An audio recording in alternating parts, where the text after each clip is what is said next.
Olá! Nesse vídeo damos início ao estudo do capítulo 7 do Evangelho segundo o Espiritismo, Bem-aventurados os pobres de espírito. Nós vamos examinar hoje um subtítulo que Kardec coloca neste capítulo, denominado O que se deve entender por pobres de espírito.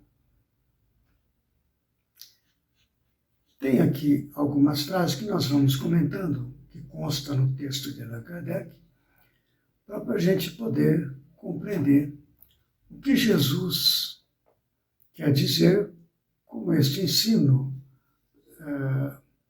que está contido no capítulo 5 de Mateus, no versículo 3, Bem-aventurados os pobres de espírito. É o início do Sermão da Montanha, que está contido no Evangelho de Mateus, em capítulo 5, 6 e 7.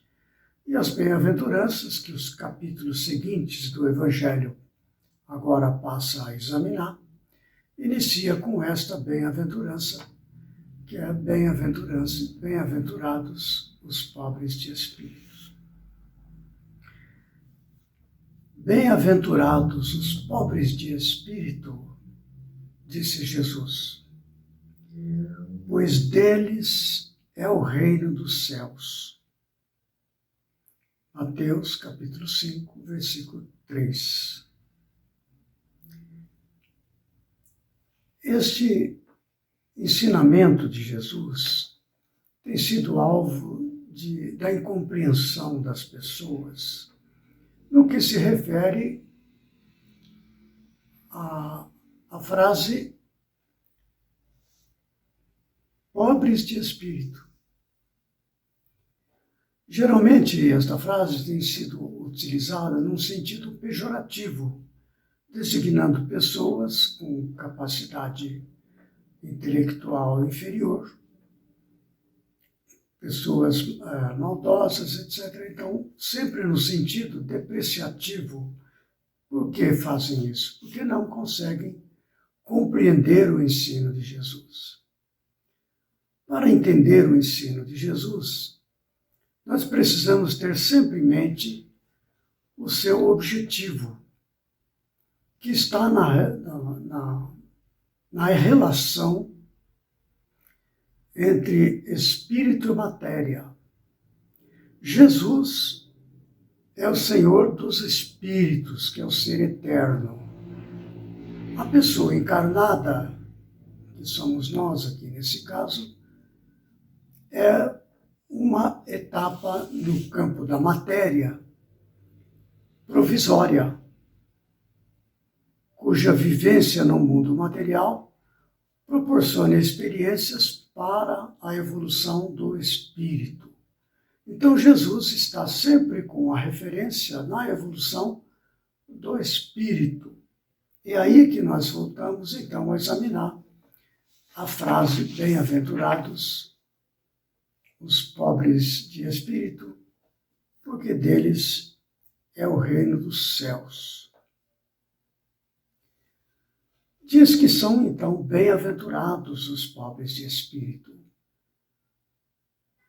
Os pobres de espírito, no dizer de Kardec, logo em seguida, ele diz assim: por pobres de espírito, Jesus não entende os baldos da inteligência, mas os humildes, tanto que diz ser para estes o reino dos céus, e não para os orgulhosos. Aqui também está uma outra palavra, humildes. Então, pobres de espíritos quer dizer, na linguagem de hoje, humildes, né? Mas mesmo assim, a palavra humilde também tem sido objeto da incompreensão. Fala-se de uma pessoa humilde, muitas vezes, referindo-se a uma pessoa de poucas posses materiais, uma pessoa sem instrução.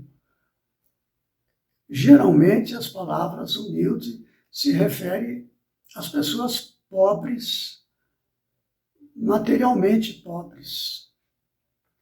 quando na verdade não é isto. A palavra humilde, ela se refere a uma maneira de ser da pessoa diante da vida. Uma pessoa pobre financeiramente pode ser orgulhosa, assim como uma pessoa abastada financeiramente, poder e tudo, pode ser uma pessoa humilde. E ao contrário também, o que é bastante comum, que uma pessoa abastada seja orgulhosa. Essa é uma tentação muito grande aqui na Terra. Daí o alerta de Jesus ao nos trazer este ensinamento. Qual a finalidade? Que ao a pessoa desenvolver esta característica pessoal de humildade, esta pessoa ela está sendo mais espiritualizada. Então a palavra humilde é uma característica do grau de espiritualização de uma pessoa. A pessoa mais humilde que nós podemos ter notícia é Jesus, né? Aí nós partimos de uma referência para nós, o quanto nós estamos próximos de Jesus ou quanto estamos distantes de Jesus. Então, a humildade de uma pessoa, ela evolui com o avanço, o desenvolvimento espiritual.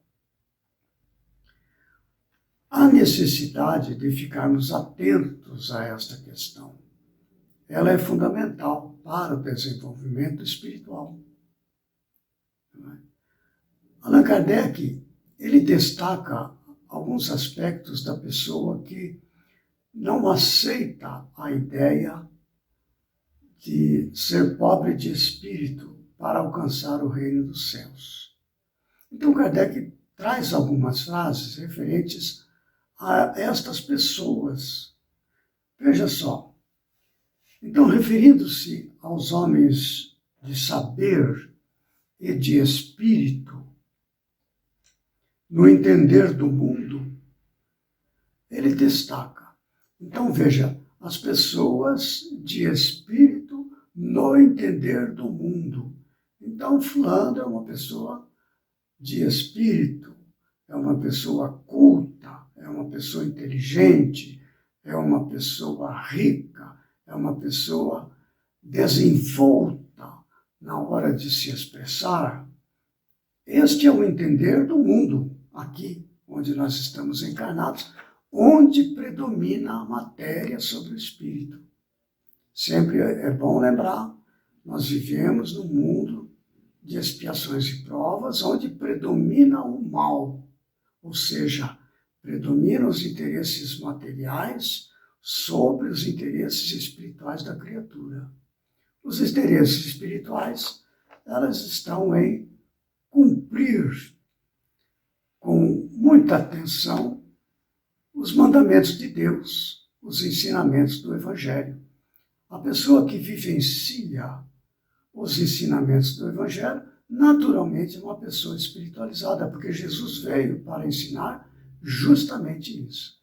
Então, Kardec destaca estes aspectos, referindo-se aos homens de saber e de espírito no entender do mundo. Ele fala assim, essas pessoas, concentrando sobre si mesmos os seus olhares,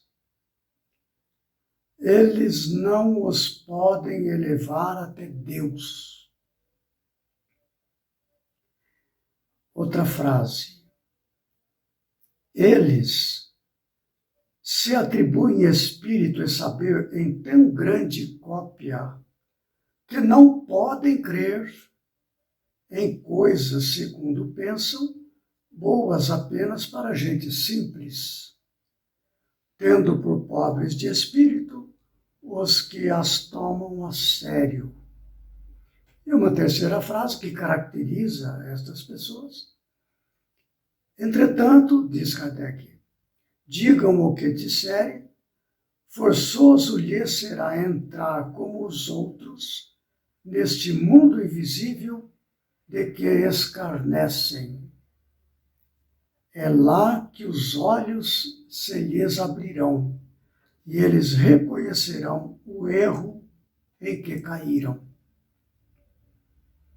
Nessas colocações de Kardec, eu quero destacar esta ideia de que a posição da pessoa orgulhosa, que não entendendo o ensinamento de Jesus, esta posição, ela impede que nós venhamos a ter acesso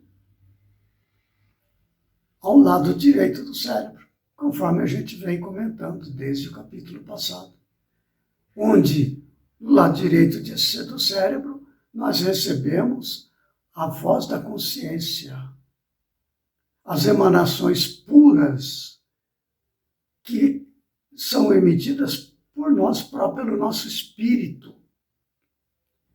Então, se nós damos ouvidos à intuição, ao asserenamento, nós acabamos recebendo esta intuição, esta inspiração para os atos da vida. Mas quando nós adotamos esta postura de incredulidade, não é, de orgulho que bloqueia esta percepção, nós ficamos restritos ao mundo material, ao lado esquerdo do cérebro. Então, isso é um bloqueio muito grande. Tanto que Kardec diz assim: concentrando sobre si mesmo seus olhares, não os podem elevar até Deus.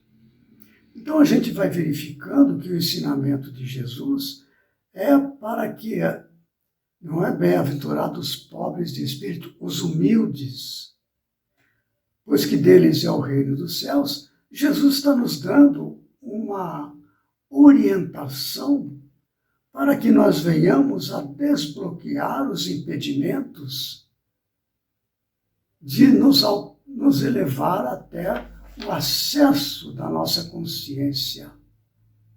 Como disse Jesus, o reino de Deus está dentro de vós. Se nós adotamos a postura de orgulho, de vaidade, essas coisas, nós estamos limitados ao mundo material, ao mundo onde predomina os instintos, predomina o orgulho, predomina a vaidade, todas estas questões que acabam nos proporcionando prejuízos para a própria encarnação, onde podemos adquirir enfermidades do espírito e até do corpo, não é? Por não fluir através dos nossos sistemas psíquicos a luz divina que verte através do nosso espírito, mas nós bloqueamos. E isso, então, gera uma situação de estagnação, de coagulação interna destes fluidos de energia mais pura que são emitidas pelo espírito, e nós acabamos causando danos para nós próprios. E não abrimos a porta para o reino de Deus que está dentro de nós. Agora, vamos prosseguir. Em todas as circunstâncias, Jesus põe a humildade na categoria das virtudes que aproximam de Deus e o orgulho entre os vícios que dele afastam a criatura, e isto por uma razão muito natural. Há de ser a humildade um ato de submissão a Deus, ao passo que o orgulho é a revolta contra ele. Olha esta ideia. Quando nós falamos de submissão a Deus, se em nós predomina o orgulho, eu não vou ser submisso a ninguém, não. Eu sou mais eu sigo a mim mesmo, a minha razão, não é? E rejeitam por causa do orgulho. Mas a submissão a Deus é justamente uma postura íntima de permitir-nos ouvir e sentir a consciência divina de nós, o lado direito. Isto é que a postura de submissão a Deus, e é aí que está o significado da palavra humildade, submissão a Deus, Deus que fala conosco através da consciência, não é? Isto significa submissão a Deus. Quando nós não somos submissos a Deus, que é esta voz da consciência pura que verte por nós estamos no âmbito do orgulho. E aí, então, ficamos restritos ao mundo material e todas as suas dificuldades, naturalmente. Não é? No livro Pensamento e Vida, eu já falei sobre esse livro em outra ocasião. Olha só, esse livro aqui. Pensamento e Vida, escrito por Emmanuel, através da psicografia de Chico Xavier, tem uma mensagem, a mensagem número 20, do capítulo 24, que se chama Humildade. Ele fala sobre esse assunto. Ele diz assim, o que é humildade? A humildade, por força divina, reflete-se luminosa em todos os domínios da natureza, esses domínios, os quais expressam efetivamente o trono de Deus, patrocinando o progresso e a renovação. Eu vou pegar apenas algumas frases aqui, retirando o miolo aqui. A humildade,